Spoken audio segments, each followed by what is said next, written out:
వెంటనే శిక్ష ఎందుకు రా మంచికి అంత ఆలస్యమెందుకు? చెడు చేసిన వారికి వెంటనే శిక్ష ఎందుకు రావడం లేదు?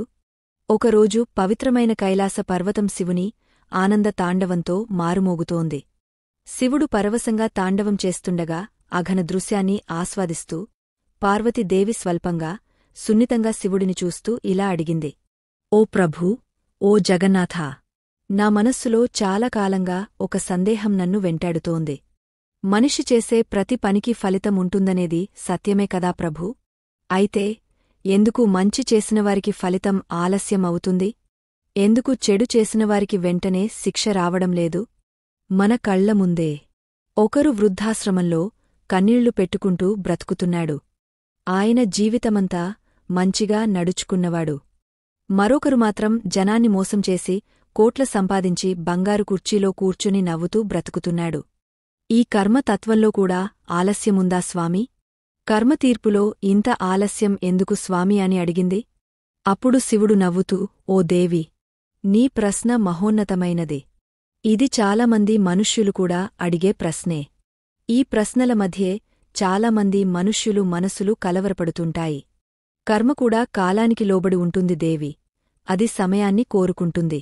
ప్రతి పని అది మంచి అయినా, చెడు అయినా దాని ద్వారా వచ్చిన ఫలితం అప్పటికప్పుడు రాకపోవచ్చు.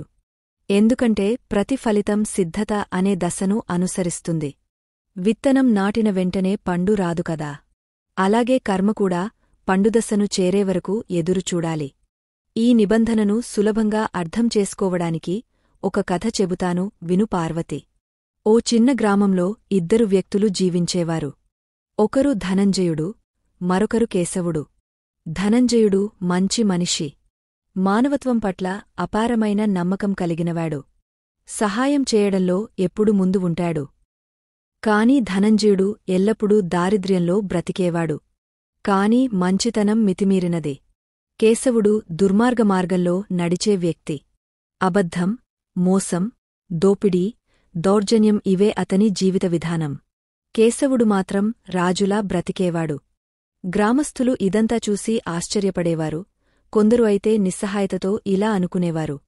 మంచి చేసేవాడు ఏడుస్తున్నాడు, చెడు చేసేవాడు మాత్రం నవ్వుతున్నాడు అని. అయితే ధనంజయుడు మాత్రం శాంతంగా ఎప్పుడూ ఒకటే మాట చెప్పేవాడు. కాలం ఒకరోజు నన్ను న్యాయస్థానానికి తీసుకెళ్తుంది. అక్కడ దేవుడే న్యాయమూర్తి. అతని తీర్పులో ఆలస్యముండవచ్చు, కాని అన్యాయం మాత్రం ఎప్పుడూ జరగదు అని చెప్పేవాడు.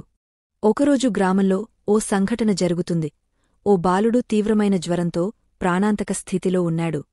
ధనంజయుడు తన దగ్గర ఉన్న చివరి డబ్బుతోనే ఆ బాలుడికి అవసరమైన మందులు కొనుగోలు చేశాడు. ఆ చిన్నారి ప్రాణాలు నిలబెట్టడానికి తన అవసరాల సంగతి కూడా మర్చిపోయాడు. అది చూసిన కేశవుడు అహంకారంతో నవ్వుతూ అడిగాడు. ఏమయ్యా ధనంజయ, నీ దగ్గర ఉన్న చివరి డబ్బును కూడా దానం చేశావా? ఈ సహాయం నీకు ఏమి లాభాన్ని తెస్తుంది? నీ జీవితం ఇంతకు మించి ఇంకా నష్టం పడుతుందే. అప్పుడు ధనంజయుడు నవ్వుతూ శాంతంగా చెప్పాడు. లాభనష్టాలు ముఖ్యమైనది కాదు, మనిషి ప్రాణమే విలువైనది. ఈరోజు అతడు బతికితే అది నాకు ఆనందాన్ని ఇస్తుంది.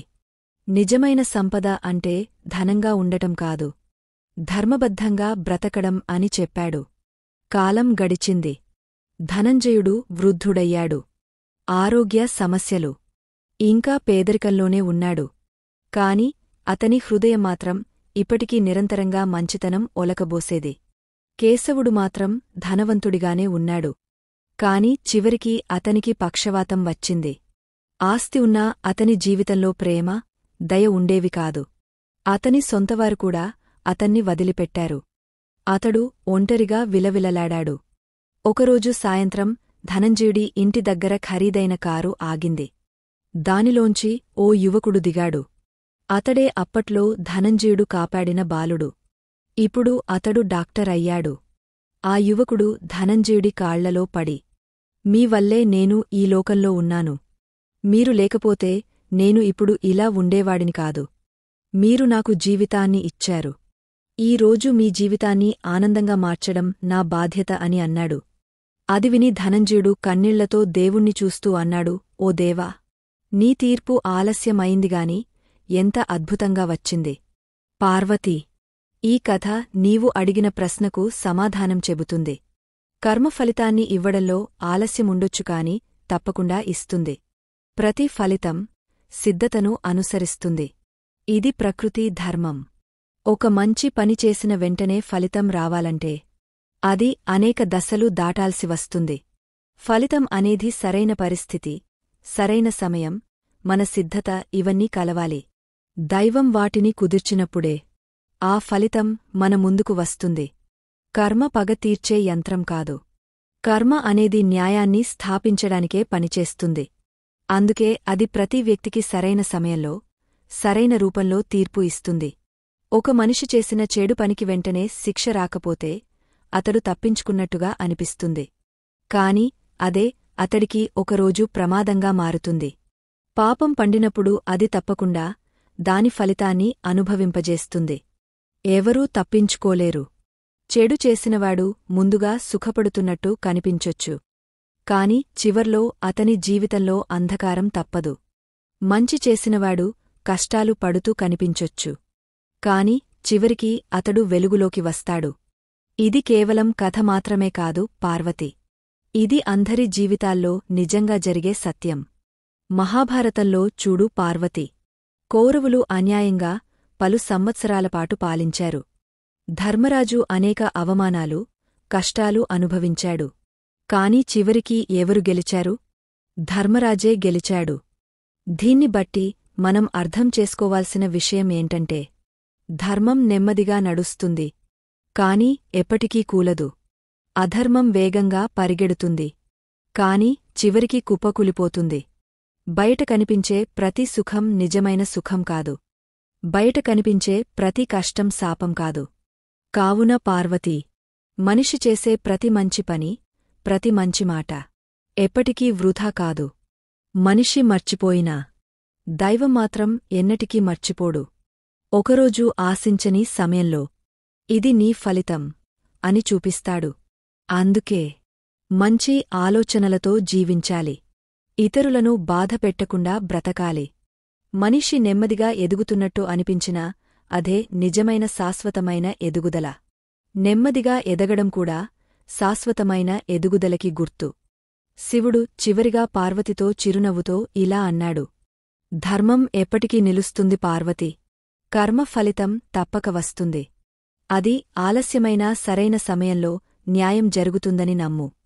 పార్వతీదేవి అదంతా విని ఆనందంతో ధన్యోస్మి మహాదేవా! మీ మాటలు నా మనసును ప్రశాంతంగా మార్చేశాయి. ఆ కైలాస పర్వత సంభాషణ మౌనంగా ముగిసింది. కాని ఆ మాటలు ఈ ప్రపంచానికి శాశ్వతమైన మార్గదర్శకంగా నిలిచిపోయాయి. జీవితంలో ధర్మాన్ని నమ్మండి. కర్మ ఫలితాన్ని విశ్వసించండి. అదే మిమ్మల్ని ఒకరోజు తప్పకుండా కాపాడుతుంది. ఈ వీడియో గనుక మీకు నచ్చితే లైక్ చేయండి. కామెంట్ ద్వారా మీ అభిప్రాయం చెప్పండి. మీ స్నేహితులతో, కుటుంబ సభ్యులతో షేర్ చేయండి. ఇంకా మా ఛానల్ను సబ్స్క్రైబ్ చేయండి. పక్కనే ఉన్న బెలైకాన్ క్లిక్ చేస్తే కొత్త వీడియోలు మీకు వెంటనే తెలుస్తాయి. మరిన్ని ఆధ్యాత్మిక, జీవన మార్గదర్శక విషయాలతో మళ్ళీ కలుద్దాం. ధన్యవాదాలు. ఓం నమః శివాయ.